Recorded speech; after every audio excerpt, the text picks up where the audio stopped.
सभी मित्रों को माँ प्रेम मीरा का प्रणाम। मित्रों, आज मुझे आपको 3 तरह की खबरें बतानी थी, लेकिन क्योंकि सुबह से चैरिटी कमिश्नर में जो भी चल रही थी चीज़ें, जब वो पूरी सूचना मेरे पास आ जाती मैं उसके बाद ही आपको बता सकती थी। और थैंक यू, आपने सुबह से वेट करा। पहली ब्रेकिंग न्यूज़ ये है कि हम सभी जैसे जानते हैं कि सुप्रीम कोर्ट में केस चल रहा है बाशों से, देन उनके ऑडिट का। उसके अलावा आज हमें ये पता चला कि लगभग चैरिटी कमिश्नर के यहाँ 32 केसेस चल रहे हैं जो कि पेंडिंग हैं। और ये केसेस मुकेश शारदा और ओआईएफ द्वारा बहुत सी एप्लीकेशंस, बहुत सी अमेंडमेंट, बहुत सी प्रॉपर्टीज़ को यहाँ से वहाँ करने की केसेस हैं जो हमें आज ही पता चले। तो उसके लिए ब्रेकिंग न्यूज़ है और शायद आप में से, मुझे नहीं लगता किसी को पता है ये बात। अगर होती तो आप लोग ज़रूर आकर के इस मुद्दे को बाहर निकालते। एनीवेज, कोई बात नहीं।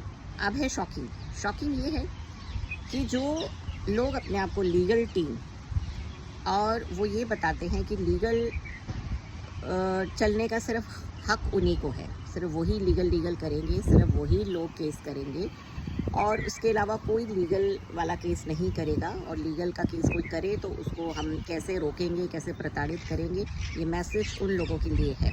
आप सुन लो अच्छी तरह से। ओशो किसी की प्राइवेट प्रॉपर्टी नहीं है। ओशो पे जितना जो अपने आप को एलीट क्लास बोलते हैं, ऑडी में घूमते हैं या जहाँ भी जिसमें मर्जी घूमते हैं, सिर्फ वो आप ही के गुरु नहीं हैं। ओशो एक साइकिल पे चलने वाले सन्यासी के गुरु भी हैं, एक ऑटो चलाने वाले के गुरु भी हैं, एक झोपड़ी में रहने वाले के गुरु भी हैं, जो भी ओशो से हृदय से जुड़ा है। तो कृपया करके पहले तो ये क्लेम करना आप बंद करें कि आप लीगल टीम हैं और आप ही को हक है लीगल अपडेट्स करने का और लीगल केसेस करने का। ऐसा नहीं है, ठीक है। तो इसलिए ये हमारे लिए शॉकिंग है कि जब ये लीगल टीम में से 2 लोगों ने भी सीसी में किया हुआ है, तो क्या उनका ये फ़र्ज़ नहीं बनता कि वो बाकी आम सन्यासियों को ये बात बोले, वो आम लोगों तक ये बात पहुंचाए, ये बाकी लोगों को भी बताएं? क्यों? ये उनका निजी मामला कैसे हो सकता है? निजी मामला किसी का भी नहीं है। ना ये निजी मामला मेरा है, ना ये उनका है, ना ही किसी का हो सकता है, क्योंकि यहाँ पर लाखों करोड़ों सन्यासियों की आस्था का मामला है, उनके गुरु प्रेम का मामला है। तो कृपया करके क्लेम करना बंद करें कि हम वहाँ पे अपना पैसा लगा करके खड़े हुए हैं। नहीं, ये गलत, बहुत ही गलत स्टेटमेंट है। ओशो एलीट क्लास के और अमीरों के गुरु हुआ करते होंगे पहले, जब ओशो शरीर में थे। ओशो को अपना काम बढ़ाना था, उनको कम आयु में अपने काम को बहुत दूर तक ले जाना था, इसलिए उन्होंने बहुत से लोगों को अपने इनवाइट किया, उनके द्वारा काम को आगे बढ़ाया। लेकिन अब शरीर में ना रहते हुए भी ओशो का कार्य गांव-गांव तक, कस्बे-कस्बे तक, झोंपड़ियों तक भी जा रहा है, क्योंकि ओशो को अब ये नहीं कह सकते कि वो अमीरों के गुरु हैं। नहीं, मैं ऐसे कितने लोगों को जानती हूँ जो छोटे-छोटे गांव में रहते हैं लेकिन रोज़ ओशो को सुनते हैं। तो कृपया करके इस भ्रम को अब निकाल दीजिए कि ओशो केवल खास चुनिंदा लोगों के लिए ही हैं।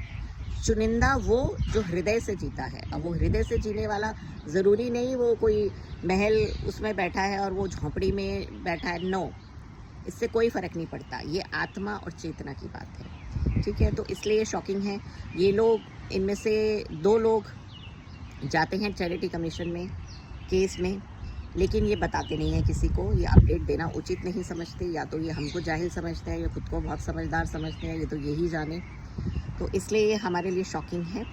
लेकिन हम बहुत जल्दी आपको ये कौन-कौन लोग हैं और कौन-कौन से मुद्दों पर इन्होंने केस किया हुआ है, इसका अपडेशन आपको हम ज़रूर बहुत जल्दी देंगे। और हम कुछ मित्रों ने अब इसको आप काउंट कर सकते हैं रॉकिंग, जिनमें से 3 माएँ हैं, 2 स्वामी हैं। हम लोगों की टीम ने 5 लोगों ने चैरिटी कमीशन में जा कर के 41D दाखिल किया था। और 2-3 बार चैरिटी कमीशन जाने के बाद आज जो है ओएएफ को सीसी की तरफ से, चैरिटी कमिश्नर साहब की तरफ से नोटिस इशू हो गया है। यानी कि हम ये मान सकते हैं कि भ्रष्ट ट्रस्टियों को हटाने की जो प्रक्रिया है वो आज से शुरू हो गई है, तो इसलिए रॉकिंग है। और मैं माँ प्रेम मीरा आपको समय समय तक पर ये सूचना देती रहूँगी, क्योंकि मैं देख पा रही हूँ बहुत समय से जो भी चैनल्स इस तरह की अपडेट्स दिया करते थे वो सारे चैनल्स गायब हैं। न जाने वो कहाँ गायब है, वो तो वही जाने। मैं तो कोई जर्नलिस्ट नहीं हूँ, ना ही मेरा कोई चैनल है। एक घरेलू चैनल मेरा चलता है, उसमें मेरे को जो समझ आता है मैं वो डाल देती हूँ। जर्नलिज़्म मैंने कभी पढ़ा नहीं, ना ही मुझे कोई पढ़ने की इच्छा है। बट एज ए साधारण सन्यासी मुझे ऐसा लगता है, मेरे जैसे और भी कई लोग होंगे जो जानना चाहते होंगे कि हमारे आश्रम के केसेस को लेके क्या चल रहा है, तो मैं अपनी ये ड्यूटी समझ करके आपको बताती रहती हूँ टाइम टू टाइम, और आगे भी बताती रहूँगी। मेरी वीडियो को सुना, मुझे देखा, मेरी बात को आपने सुना, आप सबका तहे दिल से आभार। आपको बहुत सारा प्रेम। हमको आपसे कुछ नहीं चाहिए, सिर्फ एक चीज़ चाहिए कि अपनी ब्लेसिंग्स, अपना प्यार इस केस के लिए हमें भेजते रहें। आप जहाँ भी हैं, आप जहाँ से भी जुड़े हैं, आप बस हमें अपनी ब्लेसिंग्स देते रहिएगा, बाकी सब अच्छा होगा। धन्यवाद।